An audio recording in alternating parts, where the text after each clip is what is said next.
You might say, this could never happen, but this is real life. Meet Lena Ritz. She did what the LAPD wouldn't do. That is until they saw the evidence she gathered. And wait until you hear who the suspect is. I was fired up because I don't like injustice. Lena Ritz's troubles started on July 16th, although she wouldn't know the extent of them until later.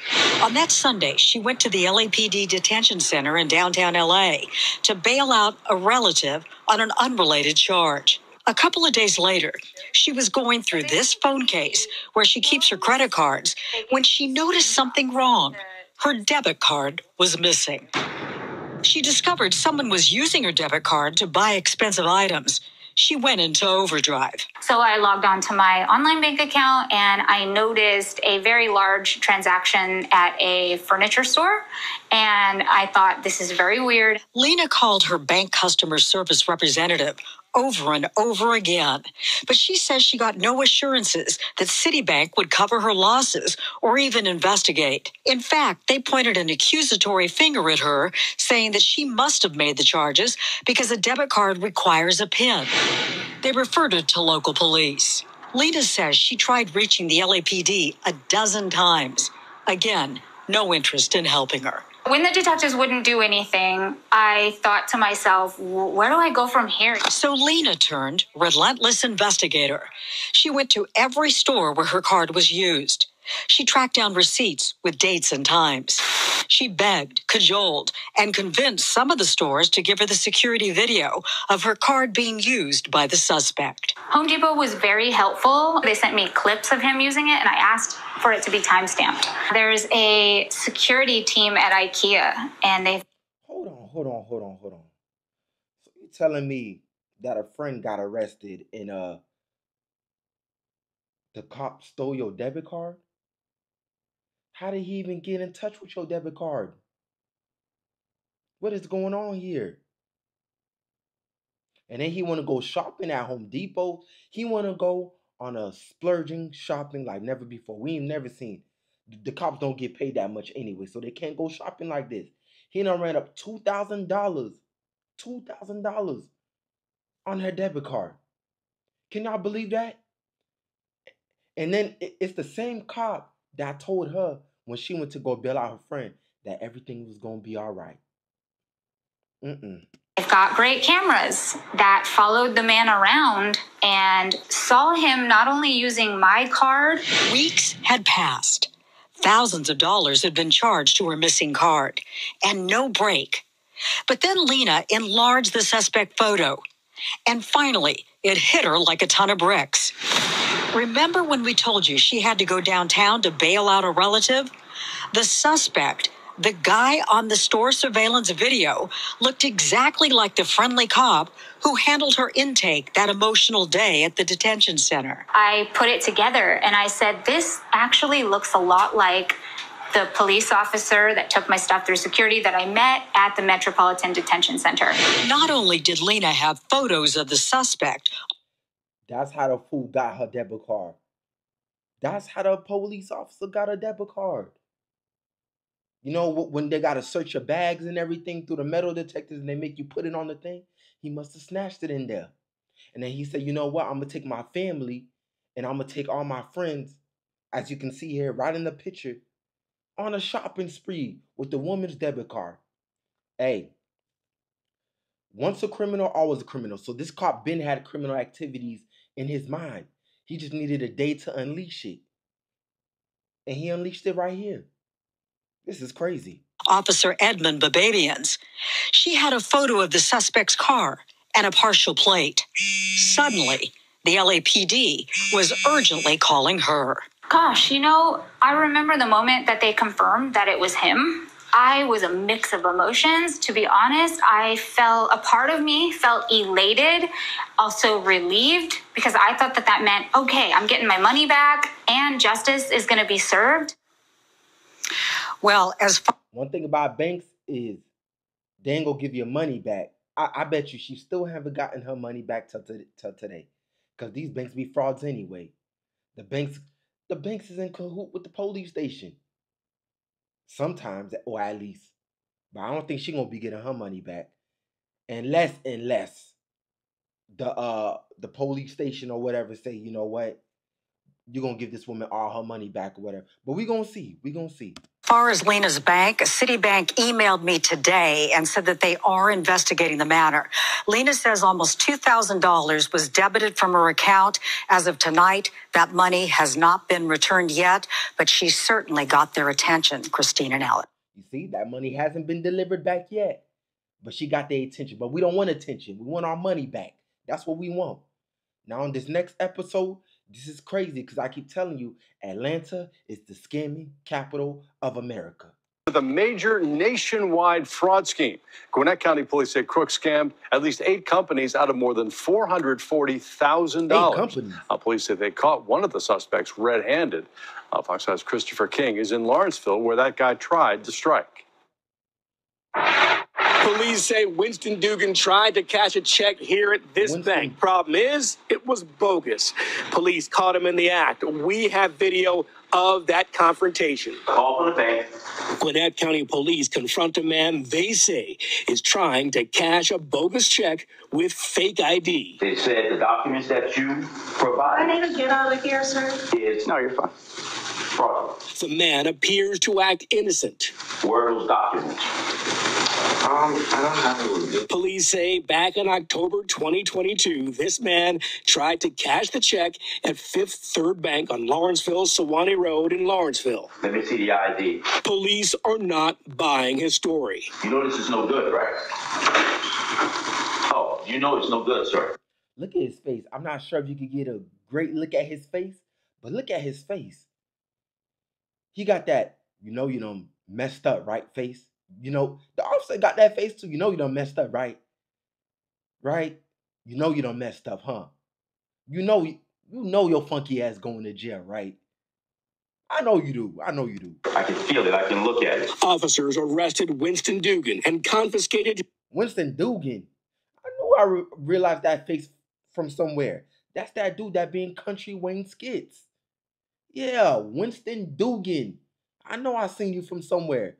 We ain't know you was frauding out here like that though. But then again, you in frauding capital of the world, Atlanta. His cell phone. That's when they discovered that he had multiple bank accounts, fraudulent bank accounts. Investigators say they linked Dugan to even bigger crimes. Looking at over $400,000 in fraud. Police say Dugan would target companies around the nation, sending emails posing as a vendor. The email prompts them to either change or add some banking information, thus compromising their emails and their banking information. So these thieves are able to then log in and submit invoices to customers of that business. The way that officer explained that, you got to be a sophisticated fraudster to be doing all of that digital type of technology type of stuff and hacking stuff like that. And he ain't even doing it on low time people. He doing it on the corporations. Should we give him a clap or should we give him a slap and slap his ass to jail? What we gonna give him, a clap or a slap? We don't know. Customer thought they were paying a legitimate business. Funds are intercepted by the crooks and wired to a different banking account. Police tell Fox 5 Dugan stole financial information from 8 companies in several states, from California to Texas to Florida. The one case for over $190,000. Investigators say in the summer of 2022, an unwitting employee of a company in Illinois thought she was sending money to a vendor. Those funds never went to that supplier. It actually went to the suspect's bank account. Police say Dugan that same summer sent a $133,000 check to Mikhail Kais. Both men indicted this week. He was obviously involved in some aspect of it. He might also be involved in other cases. Dugan is charged with theft, identity fraud, and forgery. Kais with theft. Police say always make sure your email comes from a legitimate... Imagine not wanting to work. Imagine not wanting to own a business. And imagine just wanting to fraud. And now you're going to waste your hard-earned years in a goddamn prison cell. Nah, I'd rather get it out the mud. This next episode, just stay tuned. With strangers on the road, California leads the nation in road rage incidents. And in this case, Oh, I ain't know that. I ain't know California was the #1 state in road rage incident. I thought it was either Texas or Florida. That's good to know, ma'am. Two children were in the middle of a violent and deadly confrontation. It's just very hurtful. You know, it's just a huge loss for our family. Huge loss. Crystal Harris is devastated after her 37-year-old brother, Aaron Byron Harris, a father of 4, was involved in a deadly road rage incident. I would say don't risk your life, you know, going after someone to get, information or anything. It's not worth it. The deadly encounter happened on Saturday. Aaron was driving on the 210 freeway in Highland shortly before 8 p.m. with his 4- and 5-year-old kids. A motorcyclist identified as Jonathan McConnell clipped Aaron's sedan and just kept on driving. Aaron followed the biker, and the two men ended up in the parking lot of... Hold on. Did they just say Aaron followed the biker? Yeah, you see, Spook ain't gonna follow nobody. Ain't nobody gonna lead Spook into his demise, into his death. That already was a warning. That was a hey man, just keep driving. Yeah, he clipped you. He didn't kill you. He clipped your car. Keep it pushing, keep it moving. Hopefully just catch his license plate. If you can't catch his license plate, just leave it alone. Because I already know this ain't gonna end up too healthy for him. Joy's Lounge in Highland. I feel like the person on the motorcycle led him to his death, to be honest. No, ma'am.